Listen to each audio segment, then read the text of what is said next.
Ang kwento ni Tomby. Ang kwentong ito ay hango sa totoong buhay. Mula ito sa isa nating tagapakinig na itago na lang natin sa pangalang Ervin. Taong 1985. Probinsya ng Masbate. Pasado 3:00 pa lamang na madaling araw. Umaalingaw-ngaw na ang malakas na ingay sa katayan ni Arjon dahil sa pagtadtad ng nagtitigas ang buto ng baka at baboy.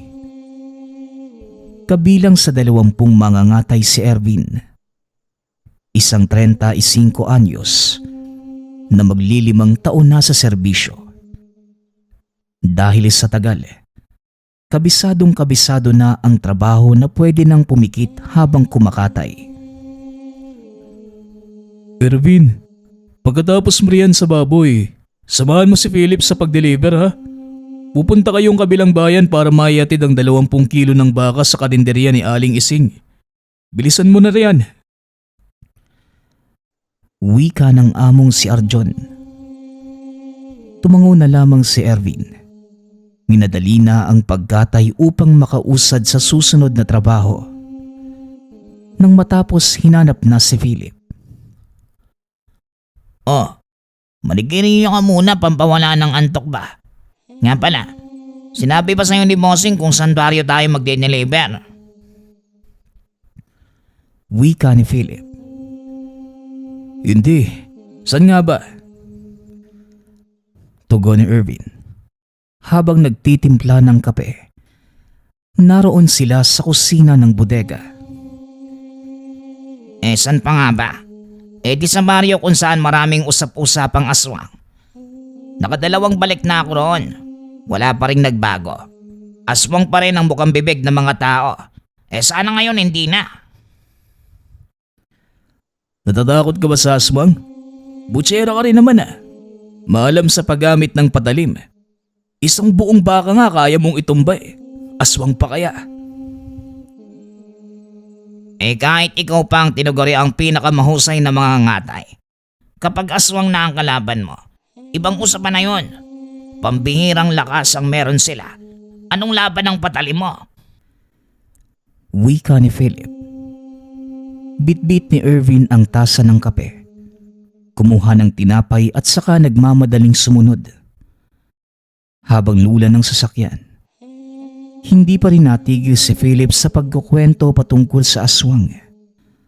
Ayon sa kanya, ilang beses na siyang nakakita. Maniwala ka man o hindi, ilang beses na ako nakakita ng aswang. Swerte nga lang dahil hindi ako inatake. Malas ko kung mangyari man. Ikaw ba, Ervin? Sa tanang buhay mo ba, hindi ka pa nakakita ng aswang? Dito sa atin at sa iba pang lugar, marami kaya imposibleng hindi ka pa nakakita. Wika ni Philip. Palihim na napangiti si Ervin sa tanong na yun. Ang tingin ng karamihan sa kanya, isa lamang ordinaryong mga ngatay sa katawan ni Arjon. Subalit lingid sa kanilang kaalaman, isa itong antingerong manunugis ng aswang. Noong nasa Negros pa lamang ay gawain na ito kasama ang iilang kaibigan at tiyuhin. Ngayong nasa Masbate na, patuloy na pinaglilingkuran ang lihim na karunungan kahit mag-isa na lamang. Sa halos 5 taon niyang paninirahan sa lugar, 10 aswang na ang harap-harapan niyang nakalaban. Lahat ng ito'y hindi umubras sa kanya. Ilang beses na din ako nakakita ng aswang. May iba nga, nakasalubong ko Wika ni Ervin. Nakasalubong? Ano naman yung ginawa mo? Tumakbo ka ba? Hindi no. Hindi naman sila uubra kapag matapang ka Maging matapang ka lang. Aatras din yan sila. Matapang? Hoy boy, lusaw ang pagiging matapang na yan kapag alimaw na yung nasa harap mo. Isipin mo nga, isang kakilakilabot na aswang ang makikita mo, paniguradong tatablang ka kagad ng pagkaduwag at takot. Tatakbo ka na lang. Kung sa bagay, Wika ni Irvin. Ibinuhos na lamang ang atensyon sa mainit na kape. Bandang 5:00, nang makarating sila sa tindahan ni Aling Ising, pinagtulungan nilang idiskarga ang karne diretso sa kusina nito. Pinaghintay pa sila sandali dahil may nilakad pa ang may-ari. Hindi naman pwedeng umalis na walang dalang bayad. ito, kape at kakanin. Pagtiyagaan niyo muna yang habang hinihintay si Aling Ising. Nagsimba pa kasi. Mamaya pa yung darating. May tinapay rin sa kusina. Kumuha lang kayo kung gusto niyo pa. Wika ng tindero. Hindi naman siguro aabuti ng 7:00 ang amo nyo no? Kailangan na kasi namin makauwi sa ganyang oras Dahil may trabaho pang naghihintay. Tawagan mo na lang kaya iho. Wala po akong telepono. Pero bandang 6:00 po. Kadalasang nakakauwi si Aling Ising. Galing sa pagsisimba. Hintayin niyo na lang ho. Tugon nito. Habang naghihintay, ang kape at kakanina muna ang binalingan ng dalawa. Ngunit sa kalagitnaan ay nahatak ang atensyon ni Irvin sa mag-asawang kakarating. Ang babae ay naupo sa lamesa. Ang lalaki naman ang lumapit sa tindero para makabili ng pagkain. Kung titignan, para lamang silang ordinaryong tao katulad ng karamihang kumakain sa karinderya. Ngunit dahil may kakaibang abilidad si Irvin, kilalang kilala niya ang ibang katauhan ng mga ito. Pinakiramdaman niya ang enerhiya ng mutsyang tangan. Aktibo at nagiinit. Tinutukoy ang mag-asawa. Palihim niya munang pinagmasdan hanggang sa natapos. Wala namang ginawang masama dahil sumakay kagad ng motorsiklo at umalis. Nakilala mo yon? Kanina ko pa kasi napapansin nakatingin ka sa kanila. Kung kakilala mo, bakit hindi mo nilapitan? Tanong ni Philip. Hindi naman sa ganun. Akala ko lang kasi kakilala ko. Di naman pala. Medyo hawig lang Tugon ni Irvin. Hindi na rin sila nagtagal dahil dumating na si Aling Ising. Matapos matanggap ang bayad, nagmamadali na silang bumalik. Habang nasa daan hindi inaasahan ni Irvin na makikita ang motorsiklong minamaneho ng nakitang mag-asawa sa karinderya. Motorsiklo lamang ang nasa tabi ng daan, malapit sa kakawian at bundok. Dahil dito napaisip tuloy siya sa posibleng ginagawa ng dalawa. Philip, masyadong makapal ang kakawian sa bahaging ito Tapos may bundok sa unahan. Wala bang kababalagang nangyayari dito? Isa pa kahit may araw medyo madilim dahil sa naglalakihan at nagkakapalang dahon ng mga puno. Tanong ni Irvin. Pare, ito yung sinasabi ko sa'yo noong nakaraan na kamuntikan na ako makasagasa ng aso. Kaso pagtingin ko sa side mirror, naging tao ba naman? Kaya yun sa takot pinaharurot ko yung sasakyan. Isa pa, dito rin namatay si Mang Robles. Trabahador din sa Katayan na matapos mag-deliver. Pag-uwi, ayun, silalubog ng aswang tapos namatay. Sumalangit naman ang kaluluwa niya. Mabuting tao pa naman yung kaso, nauna nang umakyat sa langit. Sabi pa nila, 2 aswang ang madalas makikita na dumaraang sasakyan dito. Isang babae tapos isang lalaki. Ang problema, walang nakakakilala Tugon ni Philip. Matapos marinig ang sinabi nito, hindi na nagtaka si Irvin kung may kinalaman man ang mag-asawang yun sa nangyayaring pambibiktima sa lugar. Nang tignan ng side mirror, mas lalong kumulo ang dugo nang makita ang motorsiklo. Ikaw, medyo bago ka pa nito Ito lang din yung maipapayo ko sa iyo bilang matagal nang naninirahan dito. At bilang kaibigan na din. Huwag kang papayag ng mag-isang mag-deliver kung sakaling utusan ka ni bossing. Mas mainam na may kasama para may makatulong. Wala pa namang katao-tao sa lugar na ito. Walang makakarinig kung hihingi sa klolo. Kung mautusan ka naman, tawagin mo ko. Sasamahan kita. Wika ni Philip. Buhat sa mga narinig, hindi mapakali si Irvin sa kinauupuan. Kapag ganitong usapan, hinding-hindi siya natatahimik. Nais pa sanang buwaba para hanapin ang mag-asawa. Ngunit mas kailangan niyang itago ang katauhan. Ngunit hindi pwedeng malaman ng kasama na isa siyang antingero. Pagkabalik sa katayan, nasa pagtatrabaho na ang atensyon ng lahat. Marami-rami ang order ng mga suki, lalo pat may sabay-sabay na piyestahan sa iilang lugar. Doble ang kanilang pagkilos dahil kinakailangang matapos ang pagkatay bago sumapit ang tanghali. Pagkarating ng hapon, ihahatid na sa mga mamimili. Sa puntong ito magkasama muli Sir Irvin at Philip pero sa kanila nakatoka ang pinakamalayong pagdadalhan ng mga karne. Medyo malayo ang pagdadalhan nyo tapos malubak ang daan ha. Itali nyo ng mabuti yan dahil baka malaglag. Mag-iingat din kayo roon. Kagabi may nabalitaan ng misis ko na mayroong natagpuan lamang loob doon. Halatang nahulog mula sa pagkadagit ng aswang siguro. Pasado 3:00 na eh. Paniguradong gagabihin kayo pagdating doon. Iba yung pag-iingat ang hihingin ko sa inyong dalawa.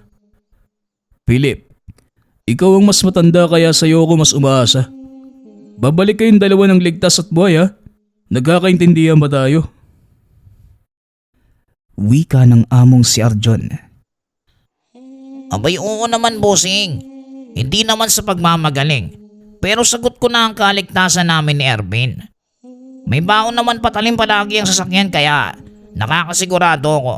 Mahihirapan sa paglapit ng nilalang na yan. Subukan lang niya at uwi siyang walang ulo. Pagmamayabang ni Philip. O siya, lumakad na kayo habang maaga pa. Basta mag-iingat kayo ha. Talaga ba Philip? Ang yabang mo.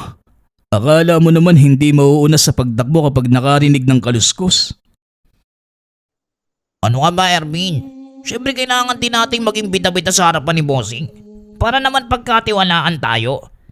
Pero sa totoo lang, kinilabutan ako sa sinabi ko. Naku naman, pati buhay natin tiyado sa trabahong to ah. Dapat iba yung mga ngatay at taga-deliver. All around na yata tayo nito eh.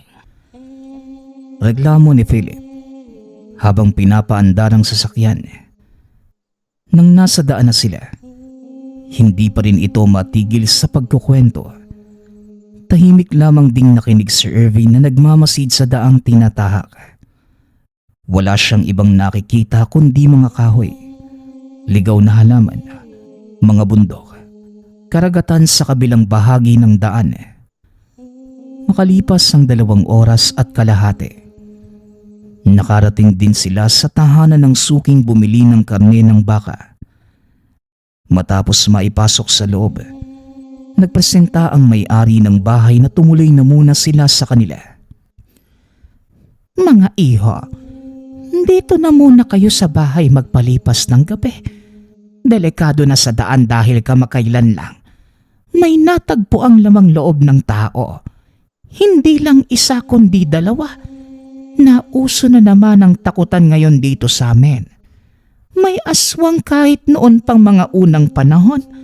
Kaya ako na ang nakikiusap sa inyo. Dito na muna kayo tumuloy. Salamat po pero pasensya na ha. Kailangan namin tumanggi. May trabaho pa kasi kami naghihintay sa amin eh. Alam niyo naman si Boss Arjon.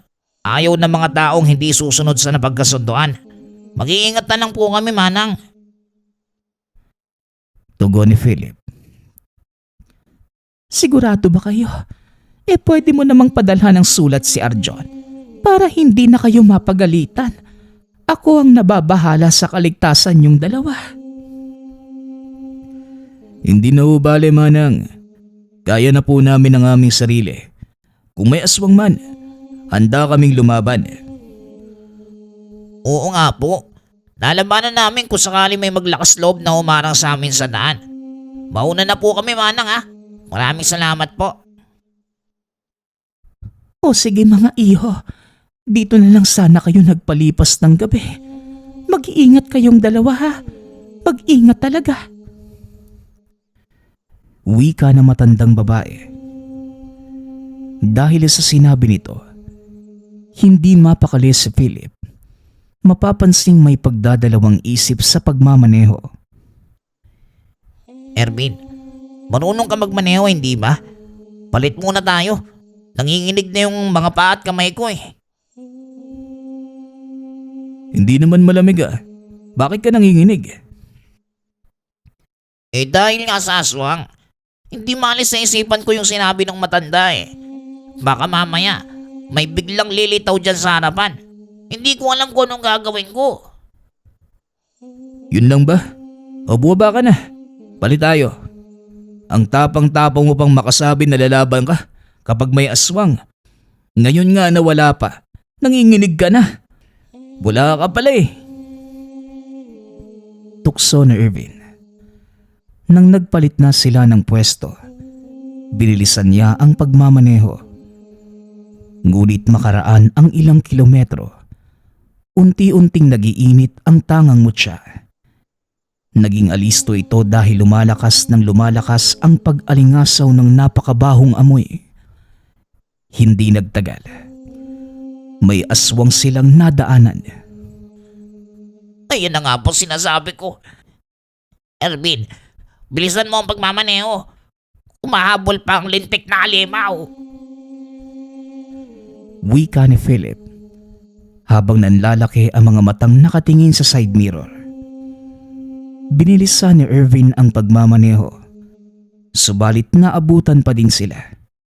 Nakasakay sa likuran ng sasakyan ng nilalang. Sinubukan niyang ihulog subalit kapit na kapit ito. Patay tayo nito, Ervin. Bilisan mo na lang yung pagmamaneho. Diyos ko! Wika ni Philip na ilang ulit nang napapatanda ng krus. Nang hindi pa rin humiwalay ang aswang, nagpalit sila Philip ng pwesto. Magmaneho ka, Philip. Lalapitan ko yung aswang na yan. Siguraduhin mo lang na nasa daan ang atensyon na tingin mo. Naiintindihan mo ba? Nababalo ka na ba? Anong lalapitan mo yung aswang? Ervin, delikadong nilalang yan. Hindi ka pa nakalapit. Patay ka na. Wika ni Philip. Hindi ito pinakinggan ni Irvin. Alam niyang nag-aalala lamang ito pero hindi niya kayang hayaan na lang ang aswang. Gayong gustong-gusto nitong mambiktima. Maingat itong lumabas at pumunta sa likod ng sasakyan. Naroon ang nilalang. Kasalukuyang sinisimot ang mga plastik at balde na pinaglagyan ng karne. Meron pang mga mansya at bakas ng dugo na dinidilaan ito. Nang mapansin ng aswang ang kanyang presensya, kagad itong sumugod ngunit naging mabilis si Irvin. Sinalubong ng saksak ng patalim. Yung panghiwa ng buto ng karne.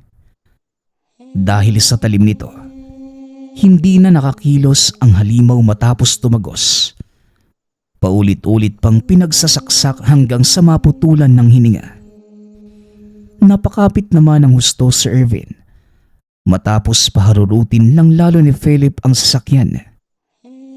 Dahil biglaan, nahulog ang katawan ng aswang.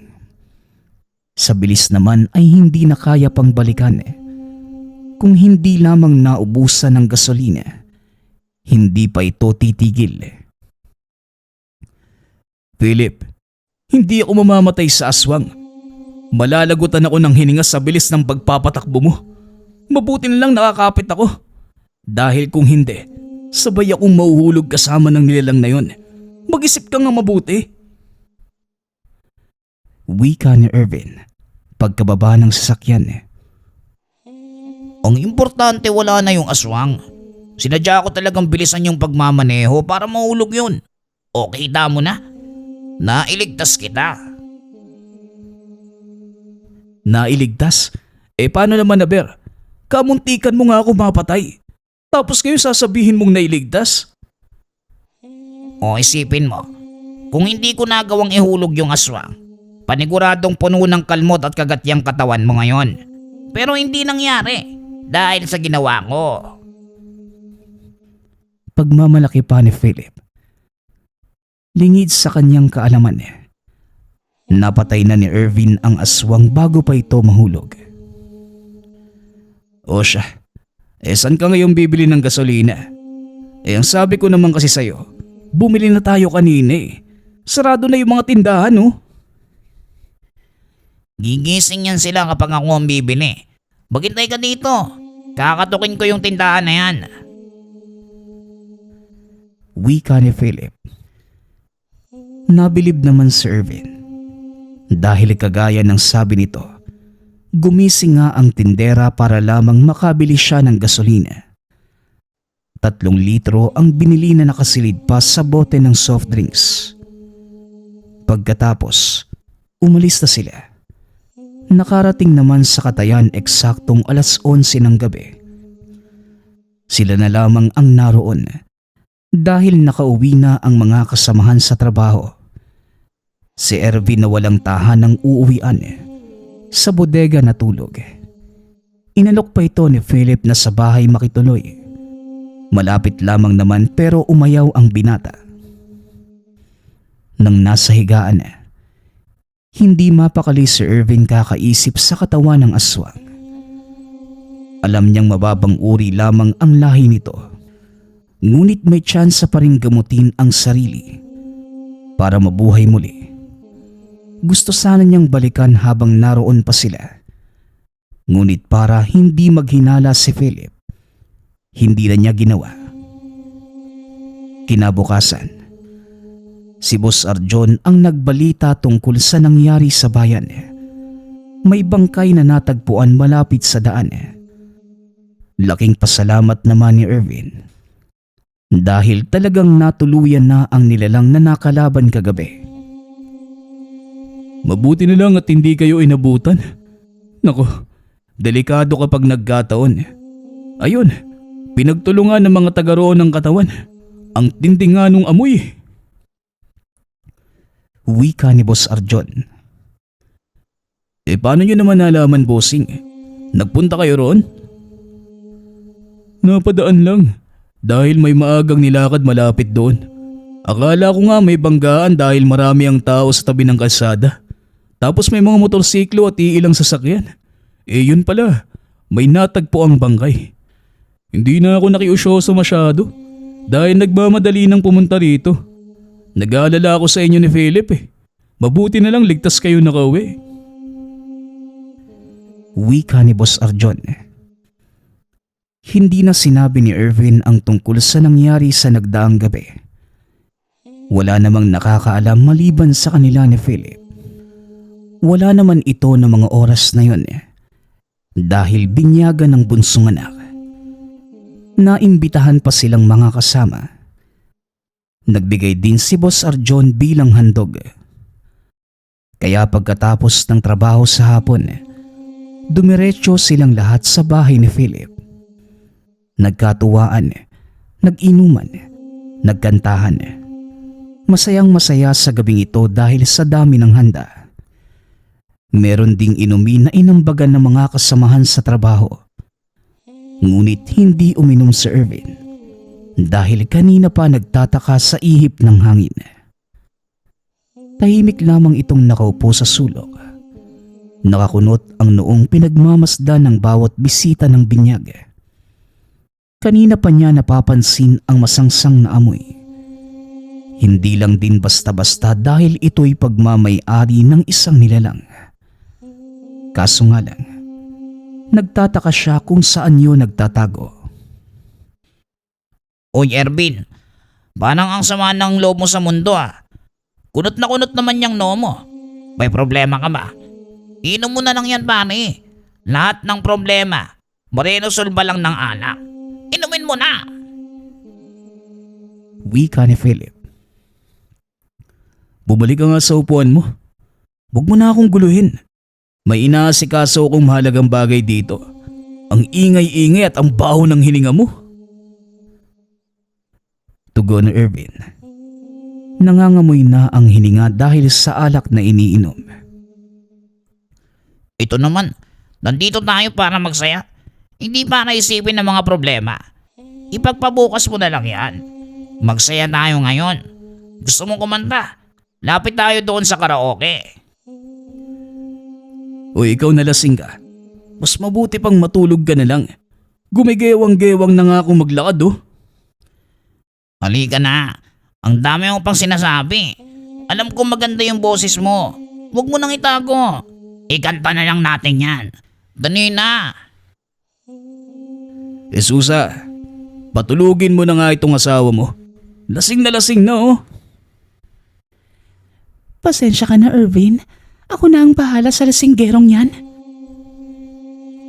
Wika ng asawa ni Philip. Kinaladkad pa ito papasok ng tahanan. Nang sumapit ang 9:00 ng gabi, isa-isa nang umalis ang mga bisita at mga kasamahan. Pareho pang may trabaho kinabukasan, kaya dapat nang magpahinga. At isa pa, karamihan ay lasing na. Si Irvin na may malasakit, nagpaiwan upang tumulong sa pagliligpit ng mga gamit lalo na ng mga tirang pagkain na pwede pang kainin sa susunod na araw. Naku, ako na riyan, Irvin. Gabi na baka maabutan ka ng aswang sa daan. Ako na ang bahala dito. Maabutan ng aswang sa daan? Bakit? May aswang na bang nakaabot dito sa atin? Tanong ni Irvin. Maliban sa ibang lugar, hindi pa siya nakakarinig na merong gumagalang aswang kamakailan. Hindi mo pala alam?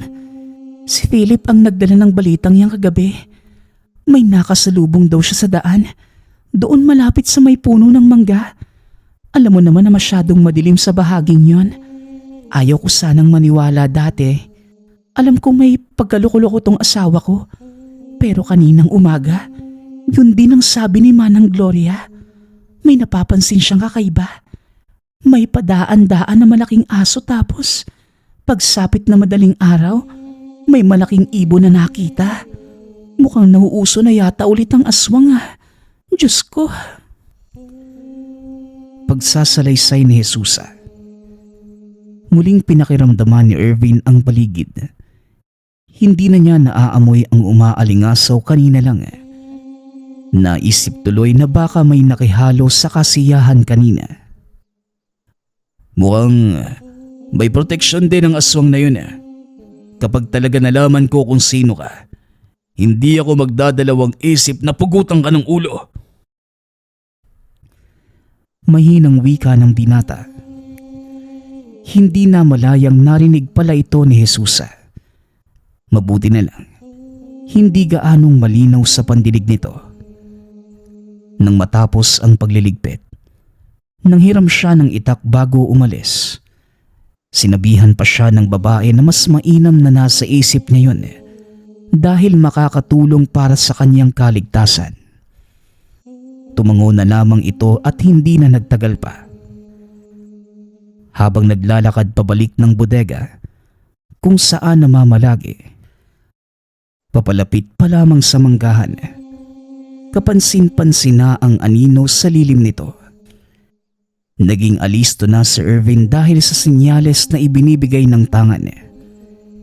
Nang nasa tapat na ng mismong puno, nawala ang figurang nakatayo ngunit nang tumingala siya, naroon sa sanga na kalambitin. Tumalon ito sa kanyang kinalalagyan. Ngunit bago pa man magpakawala ng kalmot, naunahan na niya. Makalipas lamang ang ilang segundo, humandusay na sa lupa ang aswang.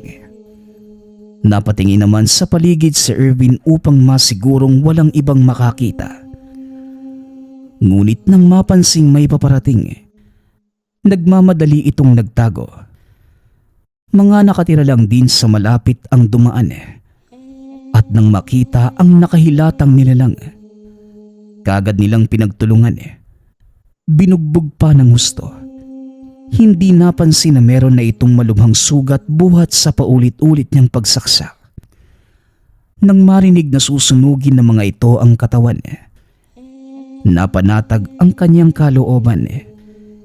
Ipinaubaya na lamang sa kanila ang pagligpit ng bangkay.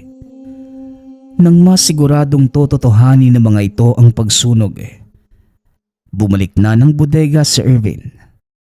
May tiwala naman ito sa mga lalaking yun dahil kilala niya ang dalawa. Sina Mang Nolan at Mang Rico, mga mag-uuling. Doon sa ulingan kinaladkad ang katawan ng aswang. Katulad ng inaasahan, naging usap-usapan ang pangyayaring yung kinabukasan. Mabuti naman at ligtas na nakauwi ang lahat, no? Sina Mang Nolan at mga kasama niya nakakita ng aswang doon sa manggahan. Buti na lang talaga nakauwi na kayo sa mga oras na yon. Huwag na rin kayo mag-alala dahil pinatay na nila yung nilalang. Sinunog pa nga Wika ni Philip sa mga kasamahan. Hindi na nakisali sa usapan si Irvin. Kagad nang pumunta sa pwesto at nagsimulang katayin ang baboy na nakatali sa haligi. Sanay na ito sa gawain kaya't kayang pumatay ng mag-isa. Lumapit din maya-maya si Robert na siyang tutulong sa kanya sa pagtatadtad. Katulad ng iba niyang kasama, daig pa rito ang babae sa dami ng salita. Hoy Arvin, alam mo hindi na ako kampante na manirahan dito sa lugar natin. Akalain mo, nagsimula na namang manggambala ang mga aswang. Nako, pasalamat na lang talaga kung suswertehin tayo at hindi makasalubong o makakita ng isa. Wika ni Robert. Alam mo boy, mas mabuti pang gawin mo na ang trabaho mo. Kanina ka pa dyan pero walang nasisimulan Kapag ikaw naabutan ni bossing, may bawas ulit ang isasahod mo. Tugon ni Irvin. Eto na, kikilos na ako. Pero ikaw ba hindi man lang kinakabahan? Dito ka pa naman sa bodega natutulog.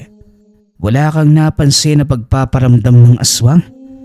Kapitbahay namin na nagsabi na may ibon daw siyang nakita. Pero hindi talaga ibon. Nakakakilabot nga ang huni. Dito ba wala kang narinig? O ikaw ba? Kailan ka tatahimik? Alam mo naman na sa oras ng trabaho, ayoko ng maraming sinasabi. Oras ng pagtatrabaho ngayon. Hindi ng kung ano-anong bagay. Malapit na akong mainis sa'yo Ikaw talaga. Ito na, tatahimik na ako. Wika ni Robert. Napailing na lamang si Irvin sa kakulitan ng kasama. Matapos matadtad ang bahagi ng baboy, dinala niya ito sa mesa ni Benjamin para mailagay sa lagayan. Saktong paglapit ay nakasalubong ang taong katulad niya na may dala ding karne. Ngunit ang ipinagtataka ni Irvin, umiwas ito ng tingin sa kanya. Nang maramdaman ang tangan, bigla itong kinutuban. Parang gulat na gulat ka makita si Tinoy. Siya yung bago nating kasamahan. Magkaedad nga lang yata kayo niyan Kakarating lang niyan dito sa Masbate. Walang matuluyan kaya na masukan bilang trabahador. Tinanggap ni bossing dahil kinulang tayo sa dami ng gawain. Kailan pa yan dumating? Ngayon ko lang napansin Kahapon lang. Nakisaya pa nga siya sa handaan doon sa bahay ni Philip Mabait na bata yan. Halata naman sa itsura, di ba? Wika ni Benjamin na hindi sinang-ayunan ni Irvin. Nawala na rin ang hinala niya sa napansin kagabi sa handaan. Yun pala, isa sa mga kasamahan niya ang nagmamay-ari ng umaalingasaw na amoy. Sa tingin pa ni Irvin, nakalimutan ito ang proteksyon dahil madaling natukoy ng tangan. Pagkatapos ng sadya sa mesa ni Benjamin, bumalik na ito sa pwesto Palihim na pinagmasdan ang bagong tauhan. Hanggang sa matapos ang gawain, hindi pa rin niya tinantana ng tingin. Naiilang na ito at nagdadalawang isip sa pagkilos. Ngunit dahil nauna si Tinoy sa paglabas, doon na natapos ang kaniyang pagmamatsyag. Hindi na rin naabutan dahil natagalan sa loob. Pare, si Tinoy ba saan siya tumutuloy?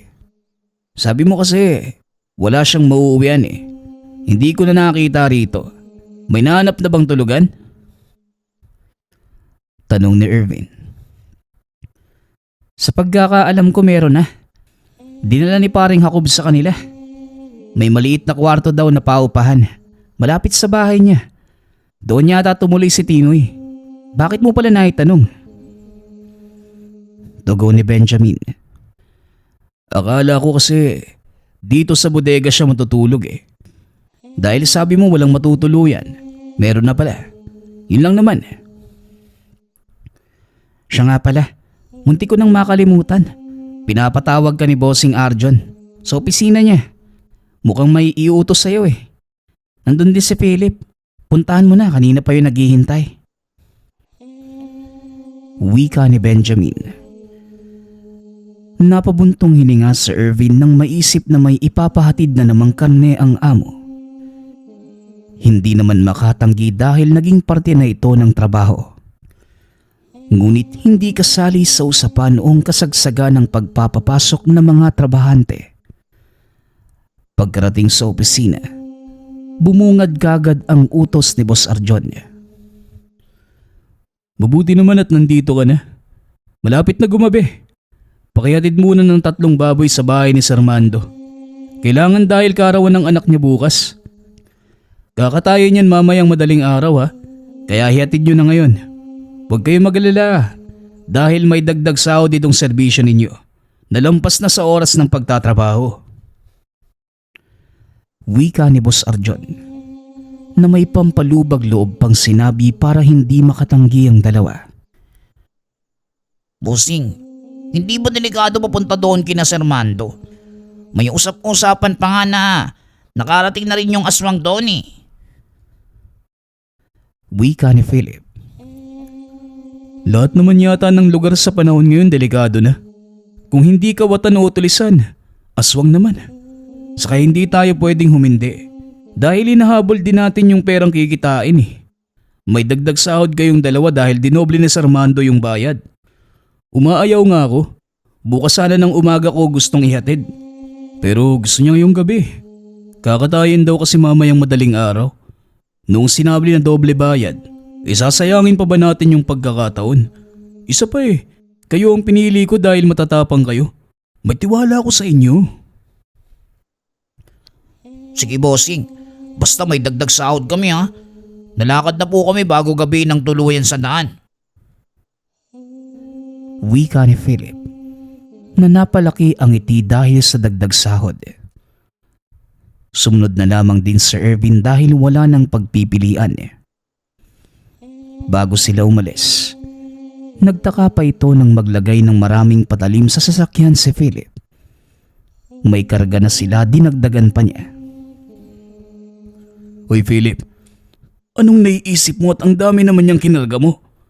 Magde-deliver lang tayo ng baboy, hindi mag-aasig ng gera.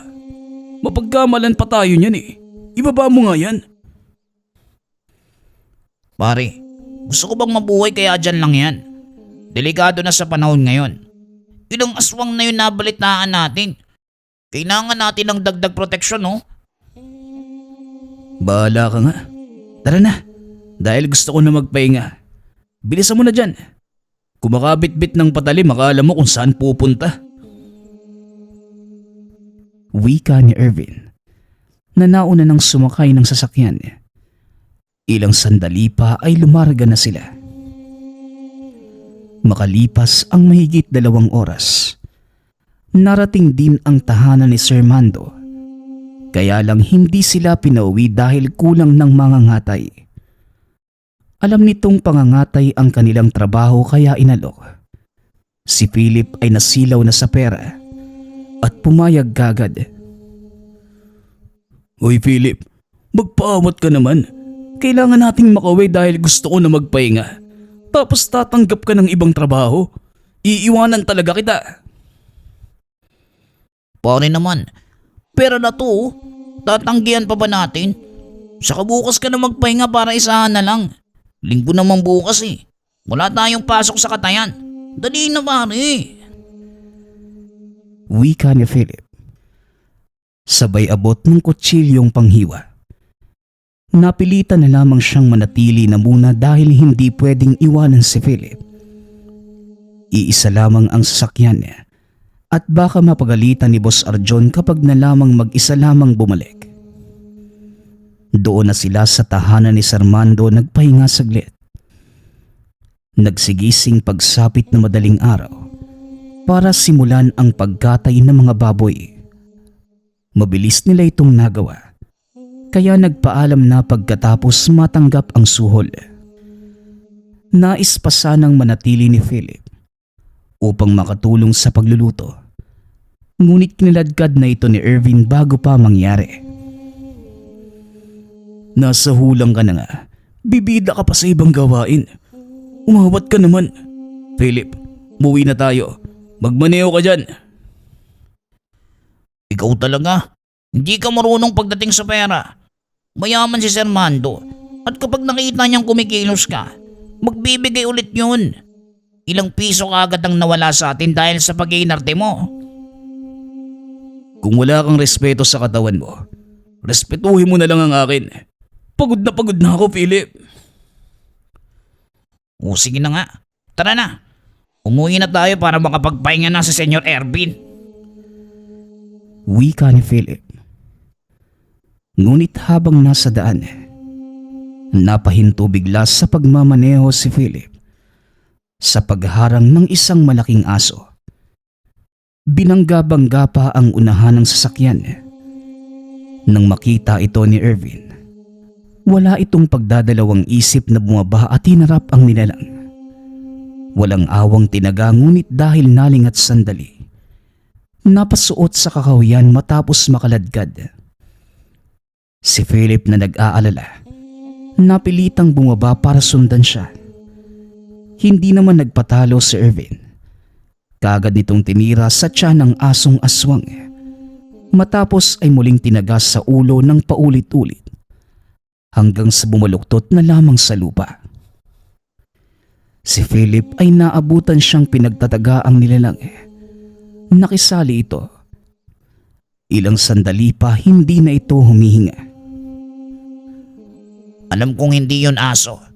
Grabe, kumunti ka na tayo madali ng aswang na to ah. Sasagasaan ko sana kanina. Kaso nataranta ko kaya pinahinto ko na lang ang sasakyan. Sana pala tinuluyan ko na lang eh. Wika ni Philip. Mabuti naman at naisipan mong bumaba ng sasakyan at tumulong. Akala ko, maghihintay ka lang sa aking pagbalik tapos mangangamusta eh. Hindi ko rin namalayan na nakababa na pala ako. Basta ang importante ligtas na tayo. Grabe, hanggang ngayon nanlalamig pa rin ako. Pero sigurado ka bang ayos lang ang bangkay na yun? May abo bang babalik sa pagkabuhay? Iba talaga ang epekto ng takot sa iyo no? Hindi ka nakakapag-isip ng tama. Wika ni Ervin. Nilisan na nila ang lugar matapos madispatcha ang bangkay ng asong aswang. Hindi na hinintay na bumalik sa katawang tao. Kagad ng sinunog dahil nagmamadali na rin. Pagbalik sa bodega, dumiretso sa paghiga si Ervin dahil sa sobrang kapaguran. Tanghali na nang magising ang binata. Nagulat pa nang makitang magkatabi sila sa higaan ni Philip. Nasipa pa niya nang mapansing basa ang balikat dahil sa paglalaway nito. Ang laki-laki mo na tapos naglalaway ka pa. Ang baho pa naman. Ilang taong ka na bang hindi naguhugas ng bibig mo? Buti pa ang baboy na alaga ni Bossing. Nagtututbrush pa. Wika ni Ervin. Habang si Philip naman inaantok pa at hindi pinansin ng reklamo, Muli itong nahiga at bumalik sa pagkakatulog. Bumangon na si Ervin. Nagmamadaling naligo para maalis ang baho ng laway sa katawan. Nandidiri ito sa tuwing maaamoy. Pagkatapos, lumabas na ng bodega para makabili ng tinapay sa tindahan. Nagpang-abot pa sila ni Tinoy na kagad umiwas ng tingin. Sa kahina-hinala nitong kilos, sinundan niya ito hanggang sa makarating sa tinutunuyang bahay. Bago maisara ang pinto, humarang siya kaya napilitan itong humarap sa kanya.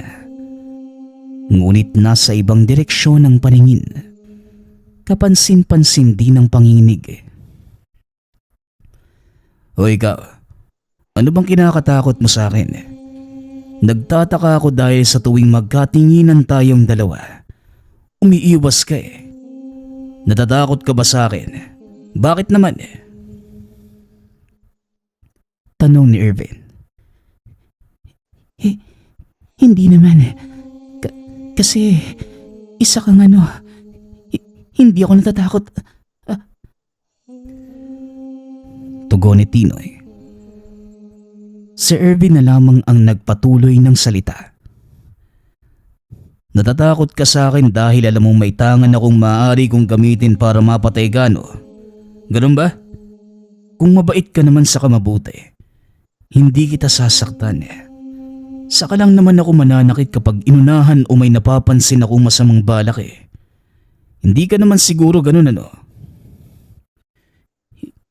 "Hindi po. Lumuwas nga lang talaga ako rito dahil gusto kong magpakalayo-layo sa pamilya ko. Ayaw kong matulad sa kanila eh. Ayoko." Tugon ni Tinoy habang umiiling. Naintindihan kagad ni Ervin ang punto nito. Ilang beses na siyang nakasagupa ng katulad ni Tinoy na hindi gusto ang katauhan bilang aswang. Nais lamang mamuhay katulad ng ordinaryong tao. Kaso nga lang, ipinanganak sa kinabibilangang lahi. "Magpakabait ka lang ha. Huwag kang tumulad sa mga kalahi mo na walang patawad kung mambiktima. Hayop man o tao, walang pinipili. Ikaw ba may nabiktima ka na?" Tanong ni Ervin. Agarang umiling si Tinoy na parabang bata na sumasagot kagad sa tanong ng pinakakinakatakutang magulang. "Sigurado kang wala ha? Kahit isang beses man lang. Hayop o tao, wala talaga." "Hayop lang po pero hindi ko po ginustong mangyari yun." "Kaya ba pinili mo magtrabaho sa katayan para hindi ka mamroblema pagdating sa pagkain mo?" Tanong ni Ervin nang mapansin ang karne at dugo ng baboy na nakahilera sa mesa sa tabi. Tumango naman si Tinoy bilang pagsagot. "Ayos yan. Matalino kang bata. O siya, alis na ako ha. Hindi na kita iistorbohin pa basta magpakabait ka. Magkasundo tayo. Huwag mo na rin akong pinupo dahil magkaedad lang tayo. Nakakatanda sa pandinig eh. Mauna na ako ha." Bilin ni Ervin. Maluwag itong nakahinga matapos malamang hindi kaaway si Tinoy. Para sa kanya, biktima lamang din ng pagkakataon ang katulad nito. Wala namang may gusto na ipanganak na halimaw dito sa mundo. Ang naisip na lamang ay bantayan ang bawat kilos nito para masita kung may babalaking masama. Dahil araw ng linggo, naisipan niyang bisitahin ang kaanak sa kabilang baryo. Malapit lang sa kung saan niya nakita ang nakaparadang motorsiklo ng mag-asawang aswang noong nakaraan na naghatid ng karne sa tindahan ni Aling Ising. Pagkarating doon, naghintay pa ito na mahigit 1 oras dahil walang tao sa kubo. "Ervin, mabuti naman at dumalaw ka na. Ilang linggo kami naghintay sa'yo. Bakit ngayon ka lang? Mahigpit ba ang amo mo sa pinagtatrabahuhan mo?" Wika ng matanda. Nagmano muna si Ervin sa kanyang tiyuhi na si Mang Bilyar, kapatid ng yumaong ama. Hindi naman po, sadyang naging abala lang. Kayo ba, kamusta na? Nasaan si Patring? Ikaw na ang nangunguha ng kahoy? Pinupuno mo pa yung isang sako. Ang bigat nito tapos matanda na kayo. Si Patring baka mo. Nako, yung pinsan mong yon napakatigas ng ulo. May sayawan sa sentro kagabi. Ayaw naming papuntahin dahil delikado. Pero matigas talaga ang ulo. Pagka-uwi naman, maraming sugat. Akala namin ni Tia Luisa mo binugbog. Yun pala, nakasalubong ng aswang at inatake. Mabuti na lang at may dala siyang patalim. Nakabawi pero hindi niya natuluyan yung nilalang. Ayun, dinala ni Tia mo sa manggagamot. Baka mamayang hapon pa sila makabalik dahil malayo rin yon. No, saan daw po ba siya nakasalubong ng aswang? Bakit ba naman kasi aalis? Gayong kalat na kalat ang balita tungkol sa mga aswang. Ito talagang si Patring Uunahin ang kasiyahan kesa kaligtasan. Yon din nga ang sinasabi ko, Erben. Pati si Tia Luisa mo, kamunti ka nang sunduin siya ng latigo. Nga pala, doon sa kalsada talaga siya nakasalubong ng aswang. Kung makakahintay ka, si Patring mismo ang tanungin mo pagdating. Sa pagmamadali, hindi ko na naitanong ang buong istorya. Wika ni Mang Bilyar. Dahil sa pag-aalala at kagustuhang malaman ang katotohanan buhat sa nangyari sa pinsan, nagpasya si Irving doon na lamang magpalipas ng gabi. Hihintayin ang pagbalik nito at ng tiyahin. Bandang alas 5 ng hapon nakauwi ang dalawa. Hinatid pa ng anak ng manggagamot na pinalad makabili ng segunda manong sasakyan. Bumuti naman ang kalagayan ni Patring. Ngunit iniinda pa rin ang pananakit at sugatang katawan niya. Oh, ano nangyari? Ayan kasi, mas uunahin ang kasiyahan kaysa sariling kaligtasan. Babae na naman ang habol mo sa sayawan, ano? Ikaw talaga, masyadong humahabol sa mga babae. Pero umabot na lang sa 34 ang edad, wala pa ring syota. Kung nakasama ka lang, sigurado akong manginginig yung mga mata mo sa magagandang dilag na kaliwat kanan mong makikita. Ang lambot pa ng mga katawan. Ang galing gumiling. Tama na nga yan. Maiba tayo. Nakasalubong ka ng aswang sa kalsada. Saan banda? Saka may lalarawan mo ba yung aswang na sumalakay sa'yo? Doon mismo sa puno ng akasya. Akala ko may tao lang na nagpapahinga. May motorsiklo rin kasing nakabarada. Kako, napagod sa pagmamaneho kaya tumigil na muna. Pero putik na yan. Bigla akong hinablot sa kakinalmot. Mabuti na lang naalala ko yung kutsilyong daladala kaya nakalaban ako. Yun nga lang napuruhan ako . Baka may palatandaan kang naaalala. O kahit na kaunting deskripsyon na magtuturo na siya nga ang nilalang na umatake sa'yo. Pare, ang masasabi ko lang ang pangit talaga ng aswang. Ang baho pa tapos hindi ko type. Ay nako. Puro ka talaga kalokohan. Seryoso nga kasi. Para mahanap natin kagad at makapagiganti. Ipaghihiganti mo ako? Talaga ba? Ganito siya pare. Isang babae. Mahaba ang buhok na kagad ngang naglabas-masok sa ilong ko. Hindi siya katangkaran, parang hanggang baba mo ang tangkad. Tapos yung mukha niya. Parang makikilala kapag nakita ko. Pagpapaliwanag ni Patring, napaisip si Irvin kung paano mahanap ang aswang na umatake sa pinsan. Hindi niya kayang palampasin ang nangyari. Hindi dahil tungkulin bilang antingero ang puksain ng bawat aswang at masasamang nilalang. Kundi dahil sina Patring na lamang ang natirang maituturing niyang pamilya. Nasasaktan itong makitang nagdurusa ang pinsan maging ang tiyahin at tiyuhin na naiiyak sa sinapit ng anak. Nang makapaghapunan na silang lahat, sinamahan niya muna si Mang Bilyar na ipasok sa silong ng kubo ang nakuhang kahoy na panggatong upang hindi maulanan kung sakaling sumama ang panahon. Nakadamba lamang din sa bintana si Patring, tahimik na nakatingin. Ilang sandali pa, bigla itong sumigaw na ikinaalerto ni Ervin. Aswang, Ervin, yan yung aswang na umatake sa akin kagabi. Yan nga yun, hindi ako pwedeng magkamali. Wika ng binata habang nakaturo sa kakahuyan sa unahan. Nang makita ni Ervin na meron ngang aswang, nagmamadali itong kumuha ng itak sa kusina, saka sinundan ang dinaanan ng nilalang. Ervin, nako iho, bumalik ka rito. Hayaan mo na lamang ang pesteng aswang na yan. Hindi naman yan makakalapit dito sa bahay dahil naglagay na ako ng pangontra kaninang hapon. Ervin, nako, pambihirang bata talaga. Hayaan mo na si Ervin, tay.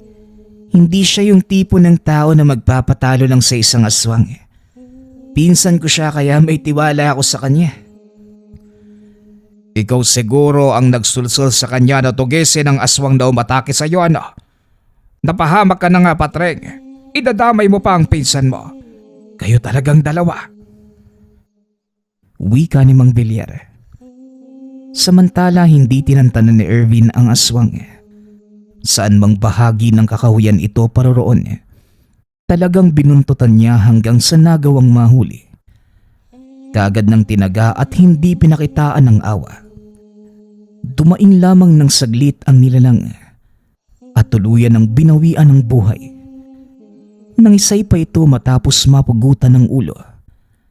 Tangka na sana niyang lalapitan ang katawan upang masuri ng maayos nang may kumaluskos sa unahan. Pagtingin niya may isa pang aswang. Isa namang lalaking aswang. Sumugod ito at halatang galit na galit. Nahirapan pa itong lumaban dahil sa napaka-agresibo at ang bilis ng kilos. Ngunit dahil nagawa ng paraan, humandusay na rin matapos masaksak sa dibdib at lalamunan. Sinigurado ni Ervin na matatamaan ang aswang sa bawat saksak na gagawin. Tinignan pa niya ang sarili kung may natamo bang sugat. Alam niyang hindi yon mangyayari dahil sa tangan, ngunit naninigurado lamang. Natigilan ito nang makita sa kasulok-sulukang bahagi ng kakahuyan ang motorsiklo. Parehong-pareho sa sasakyan ng mag-asawang nakita sa karinderya. Nang mapagtanto ang nakalabang mga aswang, hindi na siya naghinala pa. Alam niyo, ang galing ng pakulo niyong dalawa, no? Kunwari dayo, yun pala may masamang balak sa mga taga-baryo. Ilang tao na ba ang nabiktima ng dalawang to? Sana noon pa lang, nailigpit ko na kayong dalawa. May napahamak patuloy. Wika ni Ervin na may halong pagsisisi. Naghanap ito ng pwesto sa loob ng kakahuyan kung saan maaaring iligpit ang bangkay ng dalawa. Habang ginagawa yon, dumating si Mang Bilyar. May dalang sulo at itak. Nag-aalalang hinahanap siya. Erwin, mabuti naman at nakita na kita. Anak ng bangkay. Paano mo? Erwin, ikaw ba ang may gawa nito? Abay, paano naman? Tanong ni Mang Bilyar matapos makita ang nakahandusay na mga bangkay. Pairam nga po ng sulo nyo, tiyo. Susunugin muna natin ang mga ito bago tayo mag-usap. Baka biglang gumalaw Wika ni Ervin. Walang sali-salitang iniabot na matanda ang sulo sa pamangkin. Sinunog ni Ervin ang mga bangkay at saka lamang sila umalis na maging abona. Pagkarating ng tahanan, Tuwang-tuwa si Patring nang mabalita ang napatay na ang aswang na umatake sa kanya. Sabi ko sa'yo, te, matapang itong pinsan ko. Kita mo na 2 aswang pangangi tinumba. Bilib talaga ako sa'yo, Irvin. Ipinagmamalaki kita.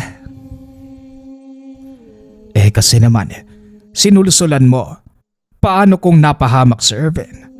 Kapag nagkataon sasalubungin pa ako ng yumao niyang ama sa kabilang buhay para pagalitan dahil hindi ko binantayan ang anak niya. Grabe naman kung makabigay ng reaksyon.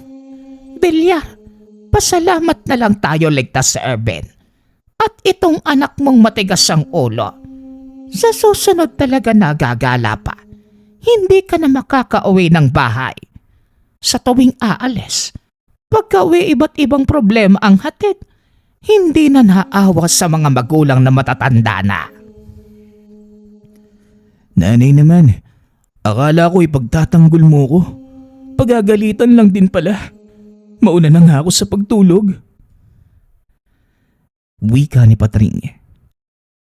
Pagsapit ng kinabukasan, bago bumalik sa trabaho si Irvin, tinignan niya muna ang pinagsunugan ng bangkay ng mga aswang.